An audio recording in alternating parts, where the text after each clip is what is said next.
Saat pakaian Tuan Putri dibuka, tampak di pundaknya ada parasit yang hidup di dalam tubuhnya. Dan parasit itu seperti akan menguasai seluruh tubuh Tuan Putri. Master ini pun akan langsung berusaha mengeluarkan parasit itu dengan kekuatannya. Master ini langsung menancapkan jarum yang selalu ia bawa ke punggung Tuan Putri. Dan dengan sedikit membaca mantra, tampak leher Master ini mengeluarkan cahaya. Parasit itu mulai berjalan dan berkumpul ke arah jarum itu. Dan tak butuh waktu lama, parasit itu keluar dari tubuh Tuan Putri dan bergerak menuju mulut Master ini. Ternyata Master ini memindahkan parasit itu ke dalam dirinya.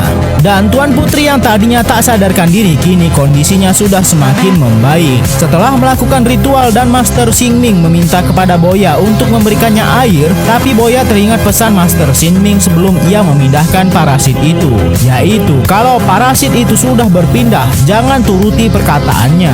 Boya pun tak memberikan air itu kepada Xing Ming sampai membuat Xing Ming terlempar dan terjatuh. Namun tampaknya kondisi Xing Ming sudah cukup buruk. Boya pun berusaha menolong Xing Ming untuk mengeluarkan parasit itu dari dalam tubuhnya.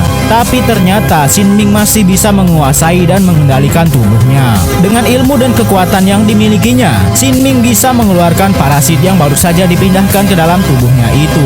Dan Boya pun langsung menarik parasit itu dan akhirnya Xing Ming bisa sadar kembali dan memusnahkan parasit itu. Parasit itu pun berubah menjadi cahaya dan mereka langsung memberikan bola bercahaya yang berisi roh siluman itu ke patung naga yang ada di kerajaan ini untuk membangkitkannya. Master Xing Ming langsung berteleportasi ke tempat ini sebab sudah terjadi keributan antar master lainnya di sini. Tampak Master Soyu akan menyerang seorang perempuan bernama Lo Yi. Xing Ming berusaha menghentikan Soyu, namun tampaknya Soyu benar-benar dipenuhi dengan amarah. Dan ternyata ada Master Boya juga di sana dengan panahnya langsung menyudutkan Lo Yi dan memisahkan pertengkaran antara Xing Ming dan Soyu. Soyu pun mengatakan kalau Lo Yi sedang berusaha membunuh Tuan Putri, tapi Lo Yi berusaha membela diri karena ia tak melakukan itu. Namun Soyu sudah tak mau mendengar apa-apa lagi dari perempuan bernama Lo Yi ini dan langsung mengeluarkan pedangnya. Tapi Master Boya masih berusaha tenang dan memisahkan mereka. Namun bukannya berterima kasih, Lo Yi malah ingin kabur dari tempat itu. Namun Boya masih bisa mencegah Lo Yi kabur dari tempat itu karena Lo Yi terus-menerus diserang dan akhirnya ia menggunakan kekuatannya untuk melindungi dirinya. Tapi betapa mengagetkannya, tampak ada siluman rambut sedang berterbangan di sana dan langsung mencekik dan menyeret Lo Yi. Tuan Putri pun langsung muncul di sana dan Lo Yi berusaha mempertahankan dirinya agar tidak dibawa oleh siluman rambut itu. Dan untung saja ada Master Xing Ming cepat menyelamatkan Lo Yi dan siluman rambut itu langsung pergi. Tapi di tengah kesakitannya itu, Lo Yi mengatakan kalau Tuan Putri adalah dalang dari siluman itu. Tentu saja mereka semua tak mempercayai itu. Perkataan Lo Yi itu pun menimbulkan perdebatan di antara para master itu karena Master Boya tak percaya Tuan Putri lah dalang semua ini. Siluman dengan rambut panjang ini tampak muncul di belakang Tuan Putri dan langsung menyayat leher Tuan Putri. Lantas setelah melakukan itu, siluman rambut ini langsung pergi ke tengah pemukiman. Namun kekuatan Xing Ming berhasil mengepung siluman rambut itu sampai mau tak mau siluman rambut itu menunjukkan wujud aslinya. Siluman itu tampak senang sekali setelah membalaskan dendamnya kepada Tuan Putri.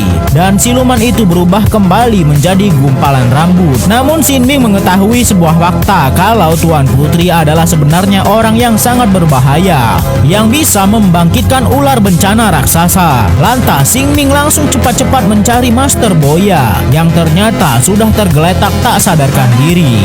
Dan Xing Ming pun langsung berusaha mencari tahu apa yang sudah terjadi dengan Boya. Dan ternyata Boya sudah diserang oleh Soyu dan Tuan Putri. Setelah Boya sadar, Xing Ming bersama Boya langsung mengejar Soyu dan Tuan Putri untuk menghentikan semua rencana mereka. Tapi saat mereka mencoba mendekat ke Tuan Putri, Soyu langsung mengeluarkan perangkapnya dan mengirim Xing Ming dan Boya ke sebuah makam yang tak ada sama sekali jalan keluar di sana. Karena tempat itu semakin lama semakin bahaya untuk mereka, Xing Ming langsung berusaha menggunakan kekuatannya untuk membuat portal keluar dari sana.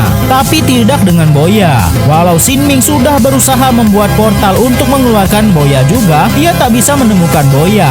Sedangkan Boya sudah mulai tertimbun oleh pasir. Namun Boya masih sempat mengeluarkan kertas mantra yang diberikan oleh Shinming yang bisa digunakan oleh Shinming menemukan Boya. Tak lama setelah itu akhirnya Shinming berhasil menemukan Boya dan mengeluarkan Boya dari timbunan pasir itu menggunakan portal yang ia buat. Tuan Putri ini sedang melahirkan, tapi ternyata yang ia keluarkan adalah seekor ular bencana yang harusnya dimusnahkan. Pedang pendeteksi ular bencana milik Xingmin pun akhirnya keluar dan mereka pun sadar kalau ternyata ular bencana sudah bangkit. Pedang itu terbang ke arah Tuan Putri namun dihentikan oleh Master Soyu. Master Soyu langsung mengambil ular itu dan memasukkannya ke dalam tubuhnya untuk mendapatkan kembali kehidupannya yang panjang.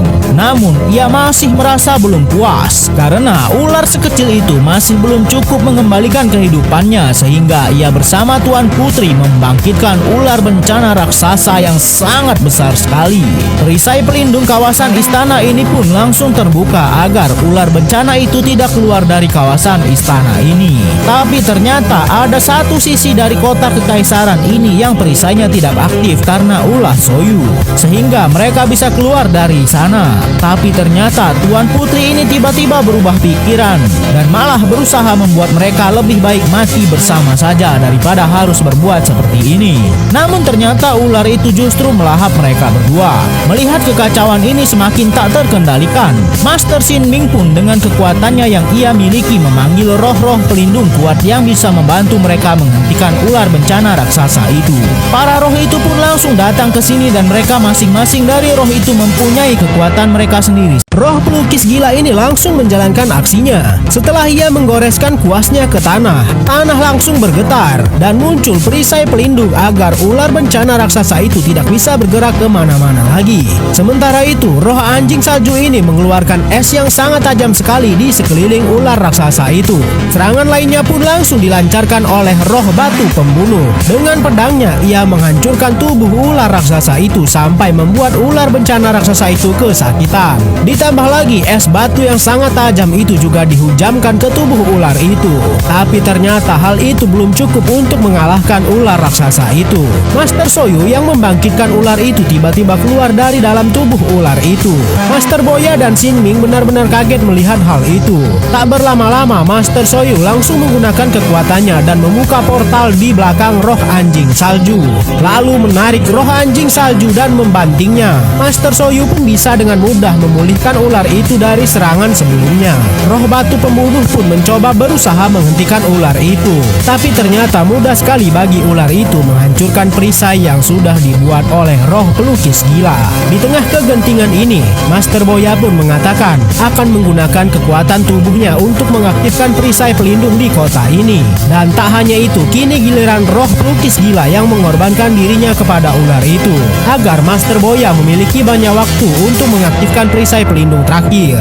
Master Boya telah mendapatkan kekuatan untuk melawan ular bencana raksasa yang dikendalikan oleh Master Soyu. Dengan lincahnya, Master Boya berusaha menyerang Master Soyu sehingga terjadi pertarungan yang sangat sengit di antara mereka. Sebelumnya, para roh pelindung juga sudah berusaha mengalahkan Master Soyu dan ular bencana raksasanya ini. Tapi mereka berhasil dikalahkan oleh ular bencana ini. Dan kini Master Boya lah yang mengorbankan dirinya. Sementara itu, Master Shinming langsung membuka portal ke dunia ilusi di mana Tuan Putri terjebak, dan tak butuh waktu lama bagi dirinya untuk membawa kembali Tuan Putri. Master Shinming pun langsung membuka portal ke dekat arah Boya yang sedang bertarung untuk memberikan pedang sakti yang bisa menghentikan ular itu. Dan dengan mudahnya Boya mengambil pedang itu. Dengan bantuan Master Shinming, Boya langsung mengayunkan pedang itu ke arah ular bencana raksasa itu. Tapi tampak di dalam mulut ular itu ada Master Soyu yang berdiri tanpa ada rasa takut sedikit pun. Dan dengan mudahnya ia menepis serangan pedang sakti itu hanya dengan sebelah tangannya. Tapi tiba-tiba Tuan Putri melakukan tindakan yang membuat Soyu terdiam. Tuan Putri tiba-tiba menebas lehernya sendiri yang membuat Soyu merasa goyah. Dan serangan dari Boya berhasil mengenai ular itu. Tapi ternyata di tengah kesakitannya ular itu masih sempat mengeluarkan lidahnya yang penuh dengan duri tajam dan melemparkan duri-duri itu ke arah Master Shinming. Namun ternyata Master Boya dengan setia melindungi Master Shinming dan ular bencana raksasa itu pun musnah.